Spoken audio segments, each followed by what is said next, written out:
বলি শোনে, আল্লাহ পেয়েছে এত সহজে নয়, এত মর্যাদা এমনি পাইনে গো। কারবালার জমিনে তো বাচ্চাকে শহীদ তো করিয়ে দিল। আসলে এই বিষয়ে আজকে আলোচনা করছি না, আমি যে বিষয়টা বলতে চাইছি, হযরতে বিবি ফাতেমা হুজুরের ঘরে আল্লাহ নবী তাশরিফ নিয়ে গেলে, সঙ্গে একজন সাথী ছিলেন যে কিনা বড় ক্ষুধার্ত মানুষ ছিলেন। আল্লাহ নবীও ক্ষুধার্ত ছিল। 3 দিন নবী আমার নিজের পেটে পাথর বেঁধে রেখে দিয়েছিল। এ নবীর গোলামেরা, এ নবীর উম্মতেরা, এ আমার নেতার মাননেওয়ালারা, মুখে শুধু দাবি করলে হবে না, আল্লাহ অন্তরটা দেখে নেবে কে অন্তর থেকে নবীকে মানে, কে মুখে মানে। হযরতে ফাতেমা ঘরে রাসূল চলে গেলে, রাসূল গিয়ে বলতে লেগেছে, ফাতেমা রে, ঘরে কি তোমার কিছু খাবার আছে? এ ফাতেমা, তোমার আব্বা জান 3 দিন খায়নি, আমার আল্লাহ যে হালে রেখেছে কোটি কোটি শুকরিয়া, কিন্তু আমার সাথে একজন মানুষ রয়েছে যে বড় ক্ষুধার্ত মানুষ, 2 দিন খায়নি। এ ফাতেমা, তোমার ঘরে কি কিছু খাবার আছে? হযরতে ফাতেমা বলেছিলেন, ইয়া রাসূলুল্লাহ, হাবিবাল্লাহ, হুজুর আপনি একটু অপেক্ষা করুন, আপনার খাবারের ব্যবস্থাটা করে দিই। হযরতে ফাতেমা ঘরের মধ্যে গেলে নামাজের মুসাল্লাটা নিলে, মুসাল্লাখানা বিছিয়ে দিলে, মুসাল্লাখানা বিছিয়ে যে দূরে গান নামাজ আদায় করলে, নামাজ শেষে হাত তুলতে লাগলে, চোখ দিয়ে পানি ছেড়ে দিতে লাগলে। ও আমার আল্লাহ পাক, আপনি আমাকে 3 দিন খাওয়াননি, আমি ফাতেমা আপনার উপরে কোনো অভিযোগ নাই, আমি আপনার উপরে কোনো নারাজ নয়। আমার হাসান হোসেন 3 দিন খায়নি, আল্লাহ আপনার উপরে কোনো নারাজি নাই, আপনার উপরে কোনো খুশি অখুশি নয়। আল্লাহ পাক শেরে আলী 3 দিন খায়নি, আজ জন্য আপনার উপরে কোনো নারাজি নাই। যে হালে রেখেছেন আলহামদুলিল্লাহ, আপনার সৃষ্টিকে যে হালে রেখেছেন কোটি কোটি শুকরিয়া। তবে আল্লাহ আমার দরবারে এমন একজন মেহমান এসেছে, যদি সে আজকে ফিরে চলে যা খালি হাতে, যদি সে জানতে পেরে যায় ফাতেমার অবস্থা, তাহলে মনে বড় দুঃখ পেয়ে যাবে। আমার আল্লাহ এই খাবারের ব্যবস্থা করে দেয়। আমার আল্লাহ রহমতের দুনিয়া জোশ মেরে দিলে, এ জিবরাইল জলদি করে দুনিয়া জমিনে চলে যা, আমার হাবিবের জন্য ফাতেমা তুমি ছেড়ে, ফাতেমা দোয়া ফিরিয়ে দিতে পারলাম না। জান্নাতি খানচা নিয়ে, জান্নাতি খাবার নিয়ে হযরতে জিবরাইল চলে আসে, ফাতেমার কাছে হাজির করে দিলে। হযরতে ফাতেমা খানচা শুনে আমার রাসূলুল্লাহর খিদমতে দিয়ে দিলে।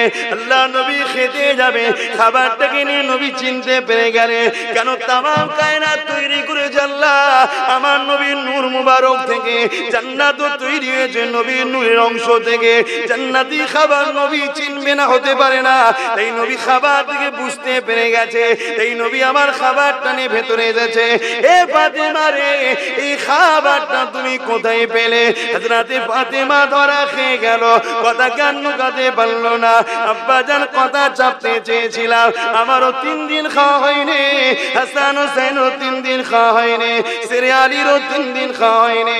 আব্বা, তথাপি আল্লাহর উপরে আমরা রাজি আছি, কিন্তু আপনার মেহমানদারি করার জন্য আমার কাছে তেমন কিছু ছিল না, তাই আমি দোয়া চেয়েছি, আল্লাহ জান্নাতি খানা হাজির করে দিয়েছে। তাদের পরিবারের অবস্থা দেখুন, আর আজকে আমরা কি করছি। যদি কারো সংসারে অভাব হয়, মানেন তো নাকি, ভাই বলে ছেলে বলে, কারো সংসারে অভাব হয়, বিশ্বাস করুন 41 দিন তাহাজ্জুদে নামাজ পড়ে, দরুদের ওজিফা করে, 100 বার কম করে দরুদ পড়ে আল্লাহর কাছে হাত তুলে বলুন, আল্লাহ আমার সংসারে বড় অভাব, আমার প্রয়োজন, আমার আল্লাহ আপনার 1000টা রুজির দরজা খুলে দেবে। জোরে বলুন সুবহানাল্লাহ। আপনি যাচ্ছেন কোথায়? দুনিয়া আপনাকে নানা রকম দিক দিয়ে ষড়যন্ত্র করছে। আল্লাহু আকবার। চিন্তা করো, দোনো জাহানের বাদশার ঘরের কন্যার অবস্থা দেখুন।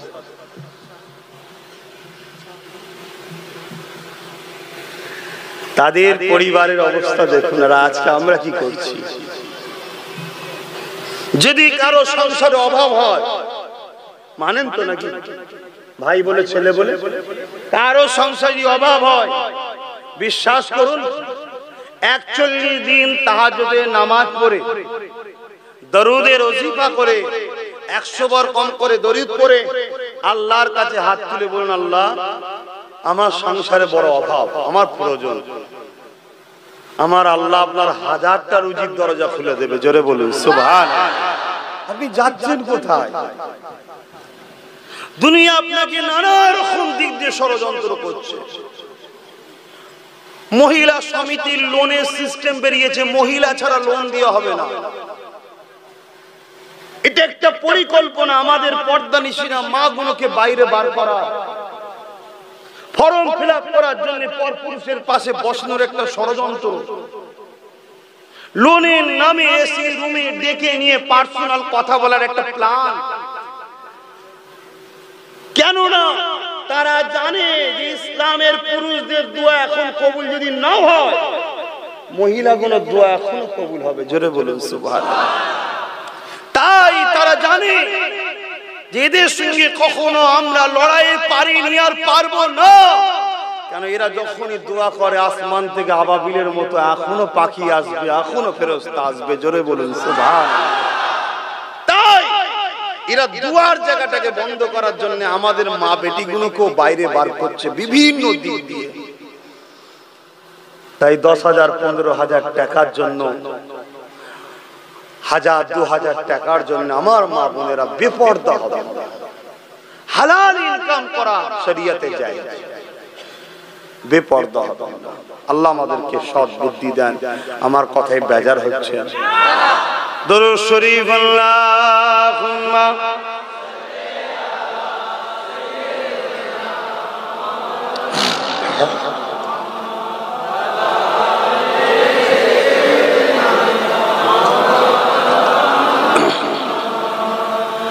आने वालों ये तो बताओ शहर मदीना कैसा है, आने वालों ये तो बताओ शहर मदीना कैसा है। सर उनके कदमों में रख कर, सर उनके कदमों में रख कर झुक कर जीना कैसा है। आने वालों ये तो बताओ शहर मदीना कैसा है। अल्लाहुम्मा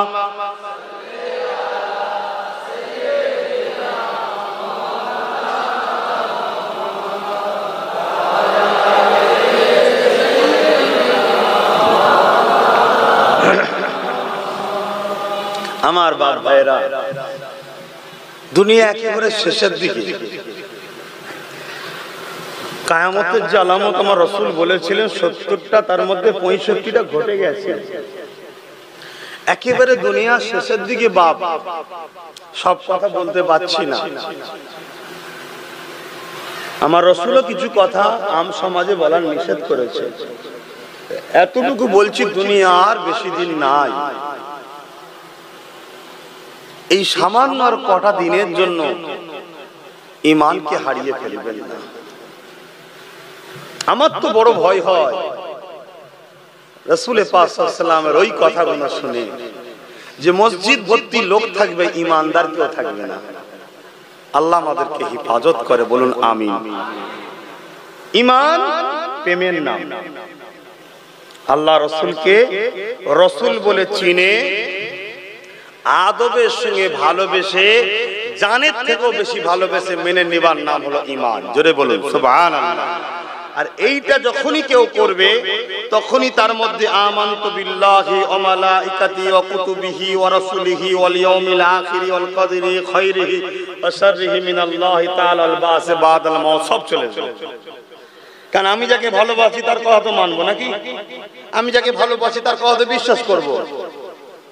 তা রাসূলকে রাসূল বলে চিনে, জানের থেকে বেশি ভালোবেসে, আদবের সাথে মেনে নিবার নাম কি? জোরে বলুন ঈমান। ঈমান যদি না থাকে জান্নাত যাওয়া হবে না। দাঁড়িয়ে আছে, ঈমান নেই।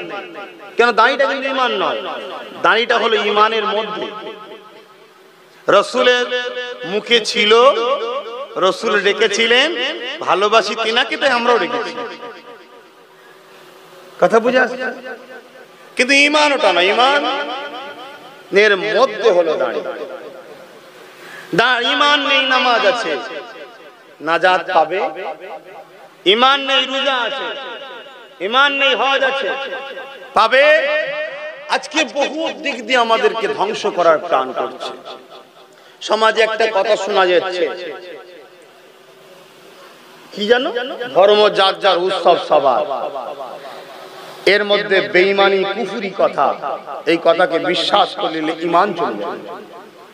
কথা বুঝে আসছে বাপ? এটা একটা পলিসি, বেঈমান বানাবা।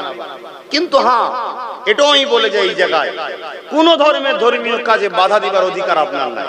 কারণ এটা গণতান্ত্রিক দেশ, সবার দেশ, সবার ধর্ম তার কাছে প্রিয়, ঠিক না বেটি? কিন্তু সবথেকে বড় গুনাহে আযীম হলো শিরক করা, তাই তো নাকি? তাহলে সেই জায়গায় কোনোভাবে ধর্মকে কেন্দ্র করেই উৎসব, অতএব সেই জায়গায় আমার রাসূল পাক সাল্লাল্লাহু আলাইহি ওয়াসাল্লামকে খোদ আবু জেহেল তার দলের লোকেরা বলেছিল, মুহাম্মদ এক কাজ করো, এক বছর তুমিরা সবাই মিলে আমার ধর্ম পালন করো, এক বছর আমরা তোমার উৎসব ধর্ম পালন করব, তোমাদের সাথে যাব, সবকিছু করব। শুনছেন?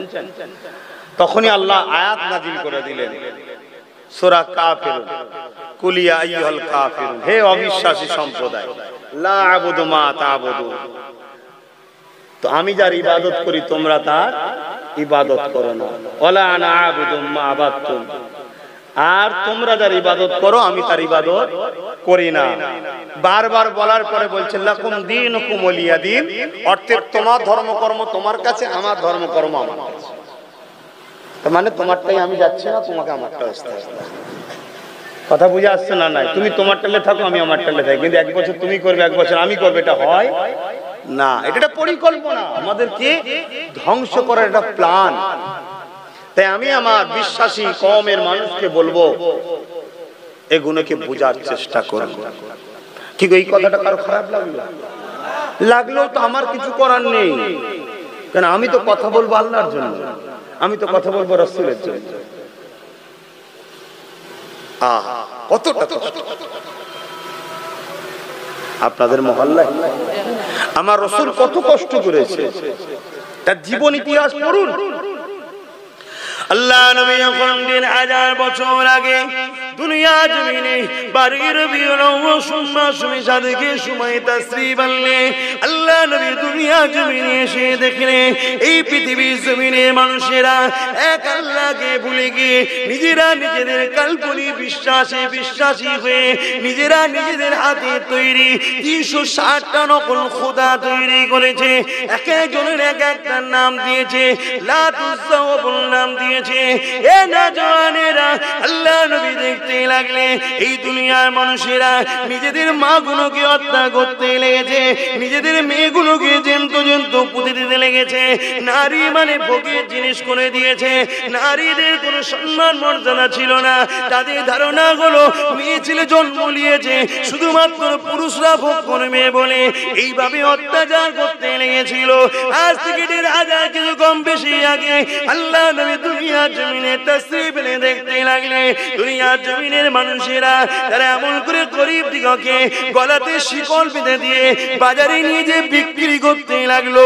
ধনী লোকের ঘরের লোকেরা আসতো, ওই বাজার থেকে গরিবের ছেলেদেরকে কিনে নিয়ে যেত, তাদের উপরে পেটের আঘাত করতো, তাদেরকে ঘরে নিয়ে যে জীব জন্তুর মতো ব্যবহার করতো। গরিবের ঘরের মেয়েগুলোকে বাজার থেকে কিনে নিয়ে যে তাদের শারীরিক নির্যাতন তৈরি করতো। তাদের গর্ভ থেকে সন্তান হতো, সন্তান যদি পুরুষ হতো ওই সন্তানটাকে নিয়ে নিয়ে ওই মহিলাটাকে হত্যা করে দিত, আর সন্তান যদি কন্যা হতো ওই মহিলাকে হত্যা করে দিত, ওই বাচ্চাটাকে হত্যা করে দিত। এ যুবকেরা, এই দুনিয়া জমিনে নবী আমার বাবার মা হারা নবী এই পৃথিবীর বুক থেকে নারীদের মর্যাদাকে দিয়েছে, অন্যায়কে বন্ধ করেছে, দাসত্ব প্রথা বন্ধ করে দিয়েছে, এক আল্লাহকে চিনিয়েছে, শিরক থেকে মানুষকে টেনে এনেছে, দাসত্ব শিকল ভেঙে দিয়ে গরিব থেকে গরিব মুক্তি দিয়েছে। আল্লাহ নবী জানিয়ে দিয়ে তোমার ঘরে যে কাজ করবে, তোমার যে লেবারি করবে, তার খায়ের খাম শুকোবার আগে তার পারিশ্রমিকটা দিয়ে দাও। আল্লাহ নবী জানিয়ে দিয়েছে নারীগুলোকে জ্যান্ত পুঁতে দিও না, নারী হলো দয়া, নারী হলো সম্মান। যে সময় নারীর কোনো মর্যাদা ছিল না, আল্লাহ নবীর কাছে একজন এসে জিজ্ঞাসা করলো, ইয়া রাসূলুল্লাহ হাবিবাল্লাহ, নারীর মর্যাদা কত, আমার উপরে কার হক বেশি? আল্লাহ নবী বললেন তোমার মায়ের, তারপরে কার তোমার মায়ের, তারপরে কার তোমার মায়ের, তারপরে কার তোমার বাপের। এ দুনিয়ার মানুষেরা যেখানে নারীর মর্যাদা ছিল না, আল্লাহ নবী সেখানে নারীকে 3 গুণ মর্যাদা দিয়ে দিয়েছে। এত সহজে হয়নি বাপ।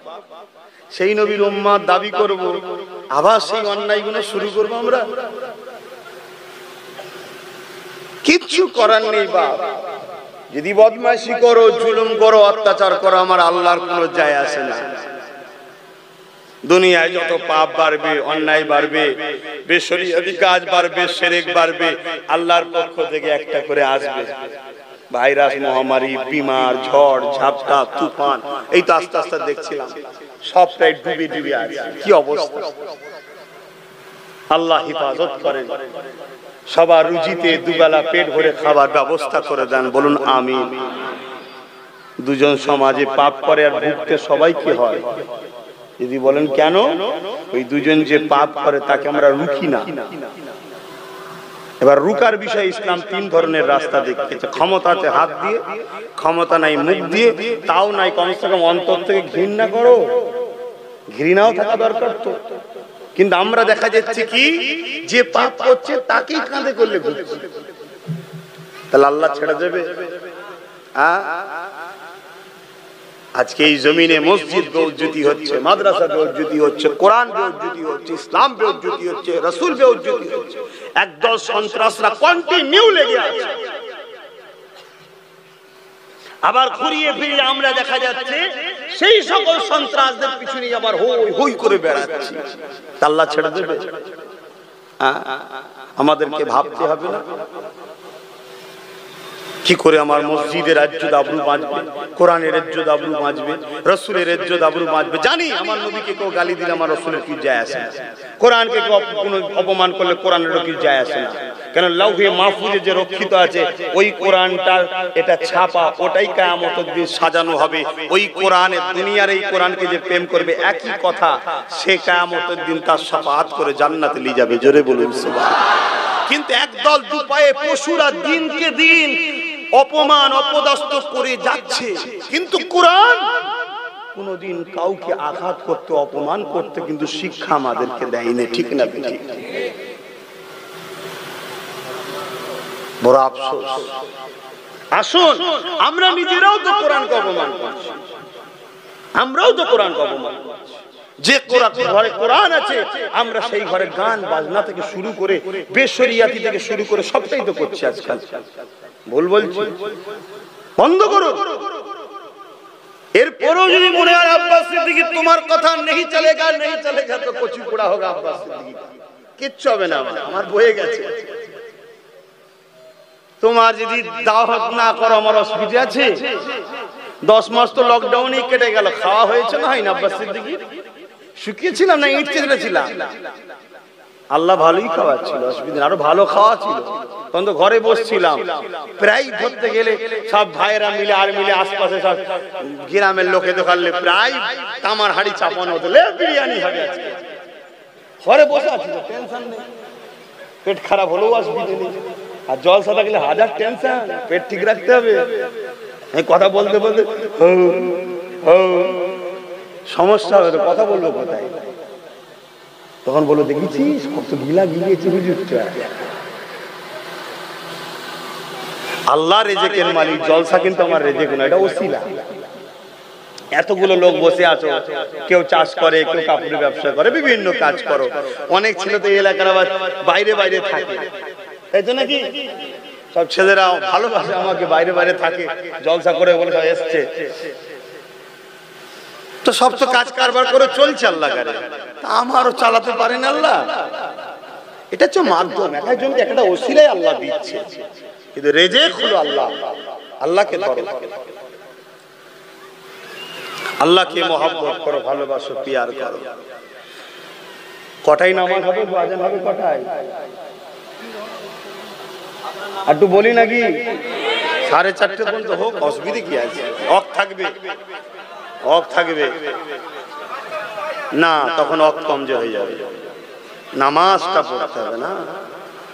শোনো, হবে কি হবে না, কবুল হবে কি না হবে, অত আমার মাথায় ঢুকিয়ে লাভ নেই। রুকু দেবো, মাথা হ্যাট করবো। আল্লাহ তোমাকে সেজদা করেছি, তোমার রুকু দিয়েছে, হয়েছে কি হয় না আমি জানি না, ওটা তোমার দয়ার উপর নির্ভর, তাই তো নাকি? দয়া করে নিলে হবে না। আল্লাহ কারো মুখাপেক্ষী নয়, আল্লাহুস সামাদ, আল্লাহ কারো মুখাপেক্ষী নয়। কথা বুঝে আসছে? তবে হ্যাঁ, আল্লাহ পাক কিন্তু একমাত্র তিনার হাবিবকে ভালোবাসেন। জোরে বলুন সুবহানাল্লাহ। আর হাবিবের খাতিরে, হাবিবকে যারা ভালোবাসে তাদেরকেও আল্লাহ ভালোবাসে। জোরে বলুন সুবহানাল্লাহ। আমি বলিনি, আল্লাহ খোদ নিজে বলেছেন। আহা, কি মাকাম দিয়েছে আমার নবীকে। সেই নবী কত কষ্ট করেছে জানেন না, এই হককে প্রচার করতে গিয়ে। আল্লাহ নবী মক্কা জমিনে এসে দাওয়াত দিতে লেগেছে, এ মক্কা মানুষেরা এক আল্লাহকে মেনে নাও, আনা মুহাম্মাদুর রাসূলুল্লাহ, আমাকে নবী বলে মেনে নাও। এ দুনিয়ার মানুষেরা, ইসলামের জোর জবরদস্তি চলে না। আল্লাহ আমাকে পাঠিয়েছেন তোমাদের জন্য মেসেঞ্জার করে খবর দিতে। আমি তোমাদেরকে খবর দিয়ে দিলাম, এই জমিন আসমান কায়নাতের একমাত্র মালিক লিল্লাহি মা ফিস সামাওয়াতি ওয়া মা ফিল আরদ, একমাত্র মালিক আল্লাহ। লাম ইয়ালিদ ওয়া লাম ইউলাদ, তিনার কোনো বাপ মা নেই, তিনার কেউ জন্ম দেয়নি, তিনার কোনো স্ত্রী ছেলে পুলে নাই। ওয়া লাম ইয়াকুল্লাহু কুফুয়ান আহাদ, তিনি এক অদ্বিতীয়, তিনার সমকক্ষ সমতুল্য কেউ না। এ দুনিয়ার মানুষেরা, তোমরা যে নিজেদের কাল্পনিক বিশ্বাস করে 360টা নকল খোদা তৈরি করেছে, কোনো তোমাদের মন গড়া। কারণ আল্লাহকে কেউ দেখে না, তার কোনো ফটো ছবি কিছুই নাই। তাই তোমরা যে কোনো তৈরি করেছে, কোনো ভুল ধারণা তোমাদের, এইগুলোকে তোমরা উপাসনা করো না। তোমরা সেই আল্লাহর উপাসনা করো যার ইশারাতে সূর্য ওঠে, চাঁদ ডোবে, চাঁদ উঠে সূর্য ডোবে, যার ইশারাতে বিশাল সাগরে তুফান হয়, যার ইশারাতে জমিন হয়েছে, আসমান হয়েছে, যার ইশারাতে মায়ের গর্ভে সন্তান হয়, যার ইশারাতে রাত হয়, দিন হয়, ঝড় হয়, তুফান হয়। এ দুনিয়ার মানুষেরা, তিনি যুগে যুগে নবী রাসূল পাঠিয়েছে, ঈসাকে পাঠিয়েছে, মুসাকে পাঠিয়েছে, ইব্রাহিমকে পাঠিয়েছে, দাউদকে পাঠিয়েছে, ইব্রাহিম খলিলকে পাঠিয়েছে, ইসাকে পাঠিয়েছে, ইসমাইলকে পাঠিয়েছে। আমি আব্দুল্লাহর বেটা মুহাম্মদকে তোমাদের জন্য পাঠিয়েছে। কিয়ামত পর্যন্ত আমার নেতৃত্ব তোমাদেরকে মানতে হবে। তোমরা চলে আসো আমার দিকে, আমার কথাটা মেনে নাও। মক্কা সেই সময়ে যারা নকল খোদার উপাসনা করত, বড় বড় পাথর নিয়ে আমার নবীকে মেরেছে। আমার নবী রক্তাক্ত খরচে বসে বসে কাঁদে। আমার আল্লাহ বলতে লেগেছে, হাবিব, মনে দুঃখ ব্যথা নিও না গো, তুমি আমার কথা বলতে গিয়ে মার খেয়েছো, তুমি আমার কথাই মানুষকে শোনাতে গিয়ে মার খেয়েছো। আমার হাবিব, তামাম পৃথিবীর মানুষ যদি আমি আল্লাহ আমাকে না মানে, এতে আমার কোনো ক্ষতি নাই। তামাম পৃথিবীর মানুষ যদি আমাকে না ডাকে, এতে আমারও কোনো ক্ষতি নাই। হাবিব, তুমি কি আমাকে মানো? আমার নবী শাহাদাত আগুন তুলে বলতে লেগেছে, আশহাদু আল্লা ইলাহা ইল্লাল্লাহ, আল্লাহ আমি সাক্ষী দিচ্ছি আপনি একমাত্র মালিক। আমার আল্লাহ জানিয়ে দিলেন, আমার হাবিবের তামাম পৃথিবীর মানুষ যদি আপনাকে না মানে, এতে আপনারও কোনো ক্ষতি হবে না। দুনিয়া যদি আপনাকে গালিও দেয়, এতে আপনার কিছু ক্ষতি হবে না। আমার হাবিব রে, আমি আল্লাহ মালিক সাক্ষী দিয়ে দিলাম, তুমি মুহাম্মদ রাসূলুল্লাহ।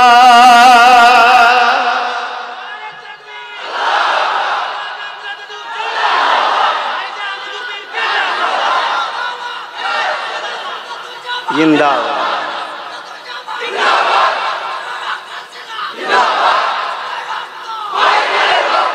এতে এতে দুনিয়ায় কি আমার রসুলকে মানলো, কি আল্লাহকে মানলো, আল্লাহরও কোনো অসুবিধা নেই, রসুলের কোনো অসুবিধা নেই।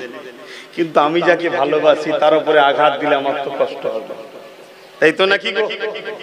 তাই কিছু দুপায়ে পশু যুগ যুগ ধরে ঘুরিয়ে ফিরিয়ে আমার রসুলকে অ্যাটাক করা, কোরআনকে অ্যাটাক করা, মসজিদকে অ্যাটাক করা, মাদ্রাসাকে অ্যাটাক করা, ইসলামকে অ্যাটাক করা, করছে না করে না? হ্যাঁ, অথচ কেউ পারবে কোন মুসলমান নবী প্রেমিক মুসলিম দাবি করলে হয় না।